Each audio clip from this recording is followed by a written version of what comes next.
Mission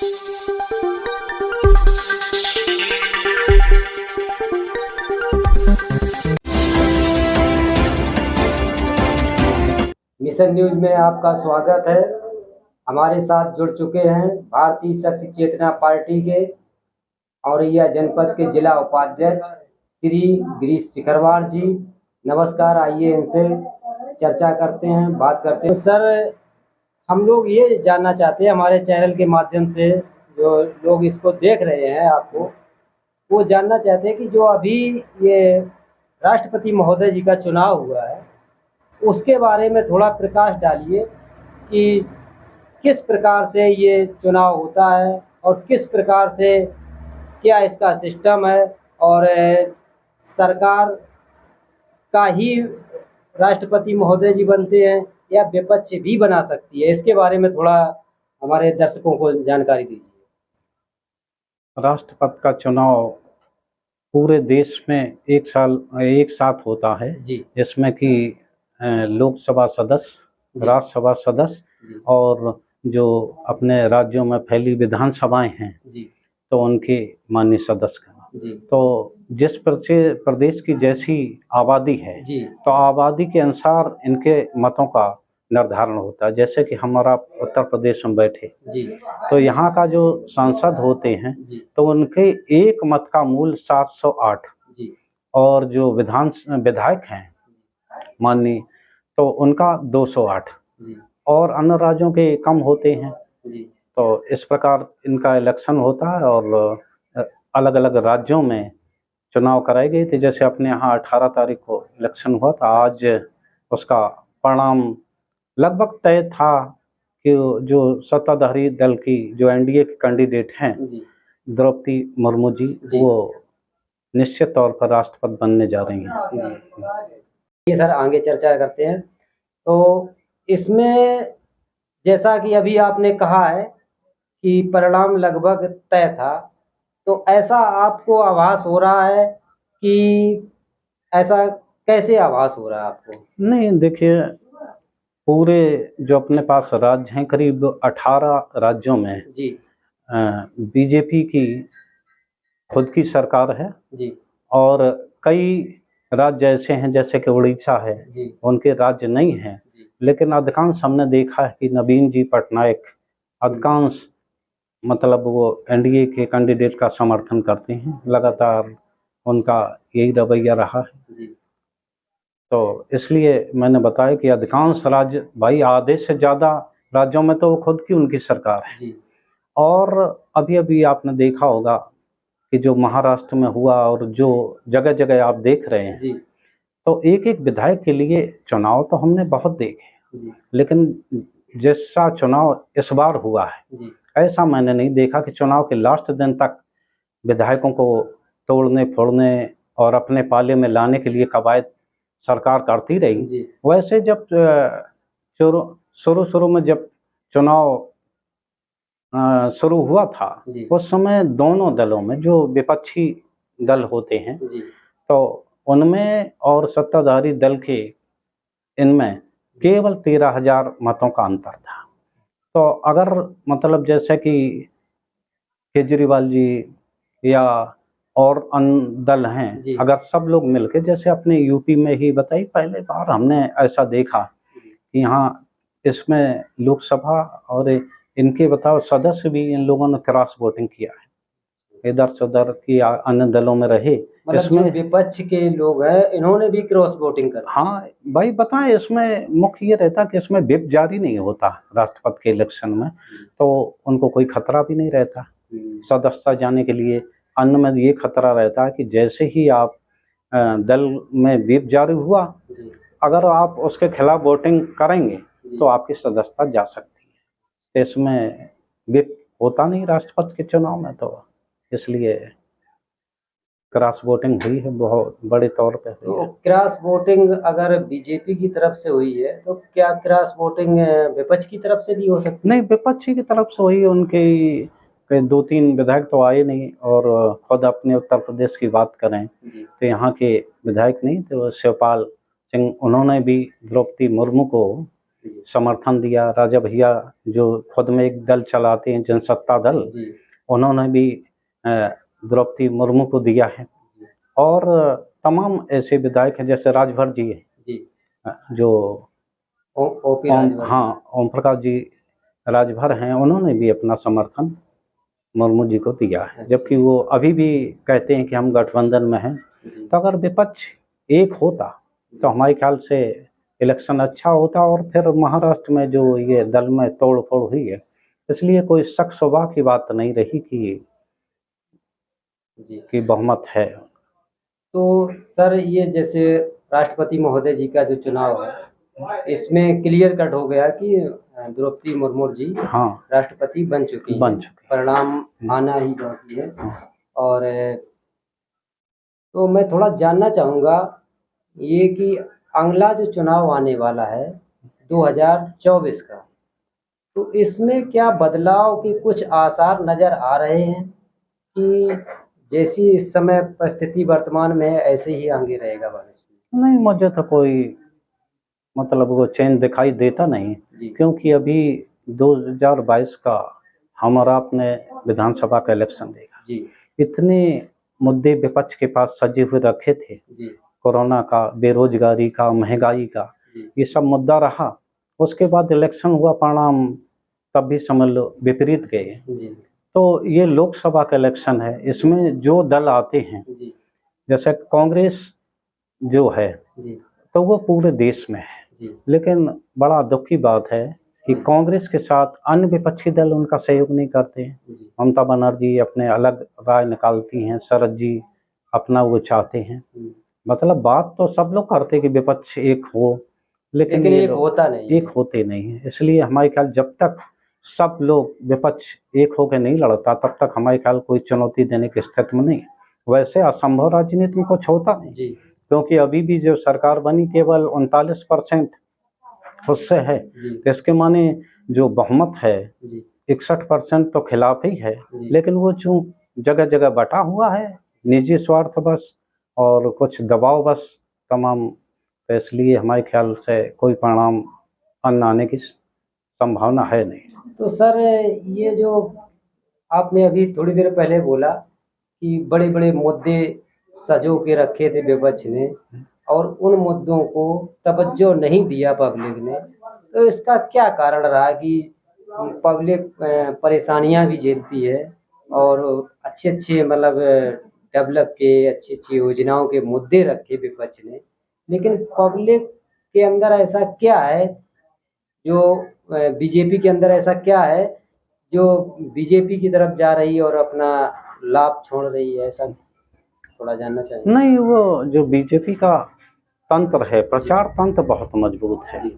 विपक्ष का प्रचार तब शुरू होता है जब चुनाव की घोषणा होती है।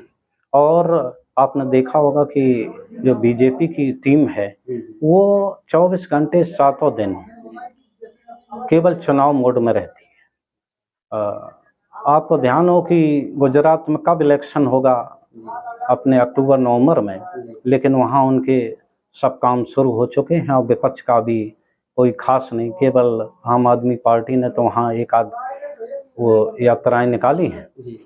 तो ये लोगों ने, और मुख्य ये है कि उस समय ऐसा नैरेटिव सेट कर दिया जाता है कि केवल बीजेपी ही ऐसी पार्टी है जो केवल देशभक्त है और अन्य दल हैं वो देश विरोधी हैं। तो अधिकांश हिंदू मुस्लिम आपने देखा होगा चुनाव में सब मुद्दे गौड़ हो गए, 80-20 हिंद और गाय गोबर, तो इस पे चुनाव चला जाता है। जबकि इतने मूलभूत मुद्दों से भटक जाता है। मूलभूत मुद्दों पर नहीं। अभी आप देखो महंगाई इतना बड़ा मुद्दा है, और बड़ा दुख की बात है कि 3 दिन से 4 दिन आज हो गया, आज तो खैर कुछ हुआ नहीं, 3 दिन तक समझ लो सरकार ही नहीं बहस चाहती है। और सरकार बस ये बदनाम करना चाहती है कि विपक्ष नहीं चाहता। और विपक्ष ने, जबकि सर्वदलीय बैठक हुई थी सदन शुरू होने से पहले, तो उसमें 13 मुद्दे उन्होंने दे दिए थे कि इन मुद्दों पे इस सत्र में बहस होना है। लेकिन जब सरकार नहीं चाहती तो बड़ा मुश्किल पड़ता, और सरकार का बहुमत है तो तो इसका मतलब अभी फिलहाल में बीजेपी का जाना नामुमकिन नजर आ रहा है। नहीं, हमें तो नहीं लगता, क्योंकि अन्य जो दल हैं, जैसे कि मान लो यहाँ पे समाजवादी पार्टी, बहुजन समाज पार्टी, बड़ा ताकतवर पार्टियां हैं, लेकिन जिस तरह से उनके, जैसे अभी आजम खान हैं, वो भी उनसे नाराज चल रहे हैं। राजभर जी अभी उन्होंने समझ लो वो लगाया कि भाई आपको इस तरह एसी कमरे से राजनीति नहीं होगी, आपको सड़क पे आना पड़ेगा। तो हमें ऐसा लगता है कि ये अलग अलग लड़ेंगे तो फिर वही परिणाम वही आएगा, और फिर 5-5, 6-6 सीटों पे ये लोग लड़ते, पूरे पे लड़ते नहीं हैं। तो कांग्रेस लड़ती है, और उसे मतलब इतना बदनाम कर रखा है भ्रष्टाचारी और तमाम तरह के उससे, तो इससे कि मुझे नहीं लगता कि अब कोई अभी परिवर्तन होने वाला है। थोड़ा राजनीति से हटके थोड़ा बात करते हैं। आज अभी अभी जो अपने क्षेत्र में हो रही है, जनपद में बारिश हुई है, तो इससे थोड़ा किसानों के बारे में जानना चाहेंगे, क्योंकि आप जो है किसान आंदोलन से भी जुड़े रहे हैं, तो थोड़ा किसानों की भी बात हो जाती है। तो ये जो बारिश हुई है, इससे कुछ किसानों के चेहरे पे या किसानों को कुछ फायदा होने वाला है? नहीं, निश्चित तौर पे, क्योंकि जैसे बारिश है और गर्मी भी बहुत थी, अभी आप देखो इसमें पूरा वो महीना निकल गया और ये सावन हुआ। सावन भी ऐसा लगता था कि जैसे सूखा जाने वाला है, लेकिन इंद्रदेव प्रसन्न हुए और उन्होंने बारिश की। लेकिन ये बारिश, जैसे कहावत है, का वर्षा जब कृषि सुखानी। भाई साहब, जब धान की हम नर्सरी नहीं बचा पाए, तो इसलिए अब इससे है आगामी जो फसलें जो होंगी, जैसे कुछ लोग बाजरा की तैयारी कर रहे हैं, तो उनके लिए ये फायदेमंद होगी। और धान तो हमारे ख्याल जो नुकसान होना था वो हो चुका, क्योंकि किसान नर्सरी नहीं बचा पाया। अच्छा, एक चीज़ और जानना चाहेंगे, क्योंकि आप जो है खेती किसानी से भी जुड़े हैं और संगठन के तहत आपने कई प्रदर्शन भी किए किसानों के समर्थन में, तो ये जानना चाहेंगे, जो केंद्र सरकार कृषि विधेयक 3 बिल लाई थी, वो वापस लेने पड़े, तो क्या केंद्र सरकार का फैसला विधेयक लाना सही था या वापस लेना सही था? नहीं, लाना तो बिल्कुल ठीक नहीं था, क्योंकि जब किसी ने कोई मांग नहीं किया, जब कोई चाहता नहीं, जिसके लिए आप विधेयक ला रहे वो पक्ष राजी नहीं है, और नहीं, जैसे मान लो आप कोई विधेयक लाए थे, अभी देखो जीएसटी ने अनाज पे लगाया और 3 दिन में 13 संशोधन हो गए। उन्होंने कि साहब अगर लूज में आप लेंगे तो नहीं है। अगर अच्छा रहता कि किसानों से वे पूछ लेते कि भाई साहब ऐसा ऐसा हम योजना लाने, और बहस करा लेते, संसदीय दल की एक कमेटी बन जाती, जिसमें कि भले ही आप बहुमत में हैं, जैसे आप जीएसटी बढ़ाते हैं तो बार बार आरोप लगाते कि भाई इसमें सब लोग विपक्ष के बैठे हैं, तो किसानों से भी आप पूछ लेते कि भाई साहब ऐसा ऐसा कानून आ रहा है, तो क्या मंशा है। तो वो तो उनको वापस लेना पड़ा, लेकिन वो तो उनका ठीक रहा। लेकिन जिस तरह सरकार बढ़ रही है, अभी हमने 4-6 दिन देखा, एक उन्होंने समिति बना दी एमएसपी के लिए, जबकि वो सबसे किसानों की मुख्य वही है एमएसपी गारंटी, वैसी एमएसपी नहीं। उन्हें की घोषणा होती है 2015 में साहब गेहूं खरीदेंगे, लेकिन जब फसल आती है तो गेहूं 1400-1500 वही बिकता है, धान 1940 वाली 1200-1300 बिकती है, सुखा ले कोई तो 1400 बिक जाएगी, तो वो है। लेकिन ये एक गारंटी अगर किसान को मिल जाए कि इससे कम में व्यापार नहीं होगा, मतलब एक कानून बन जाए, हाँ कानून बन जाए तो कोई नहीं खरीदेगा, हाँ कोई नहीं खरीदेगा, तो किसान को ज्यादा लाभ होगा। तो सर, अभी हमने 2-3 गांव में जाके लोगों से चर्चा की, किसानों से, महिलाओं से, किसानों के जो परिवार के हैं, उनका जो एक सवाल बार बार आ रहा है कि किसान कर्ज में डूबा हुआ है, किसान कर्ज देने में असमर्थ है। उनकी एक मांग आ रही है कि सरकार हमारे जो कर्ज है इसे कृपया करके किसी तरह से माफ कर दे। तो ये किसानों की मांग जायज है कि नाजायज है, इसके बारे में थोड़ा बिल्कुल जायज है। बताओ, आप ये बताइए, जैसे किसान को आप ये देते हैं किसान सम्मान निधि, या ये जितना किसानों पर खर्च होता है जी तो ज़्यादा से ज़्यादा समझ लो 3 लाख करोड़ रुपए के करीब होता होगा। और अभी अभी आपने जो आपके व्यापारिक संगठन थे जी उनका 15 लाख करोड़ का आपने कर्ज राइट ऑफ कर दिया है। जैसे कोई घाटा हो जाता है किसी व्यापारी अ, उसको प्रतिष्ठान को जी तो उसके लिए मतलब सरकार राहत देने लगती है। उस तरह ही अगर मान लो किसान किसी से पीड़ित है, पूरी किसानी प्रकृति पर निर्भर है, जी एकदम वो है अभी का इतना पानी हो जाए कि समझ लो जो है वो भी चला जाए। तो अगर किसान की मांग निश्चित तौर पर जायज़ है तो एक बार तो हमारे ख्याल से उसको बिल्कुल माफ़ ही कर देना चाहिए और सरकार ऐसी कोई व्यवस्था बनाए जी जो किसानों को समय पे बीज खाद ये निर्धारित दरों पे और समय से मिल पाए। तो चलिए सर, आपने बहुत अच्छी जानकारी दी, इसके लिए आप बहुत बहुत बधाई एवं धन्यवाद के पात्र हैं। मैं अपने व्यूज की तरफ से आपको धन्यवाद देता हूँ। आपने वो अगूढ़ जानकारियाँ दी जो हमारे दर्शकों तक पहुँचेंगी। तो मिशन न्यूज चैनल को अभी तक अगर आपने सब्सक्राइब नहीं किया है तो कर लीजिए और बेल आइकन जरूर बजा दीजिए, जिससे हमारा जो अगला वीडियो है, अगला जो मुद्दा हम आपके सामने पेश करेंगे वो आप तक पहुंचे।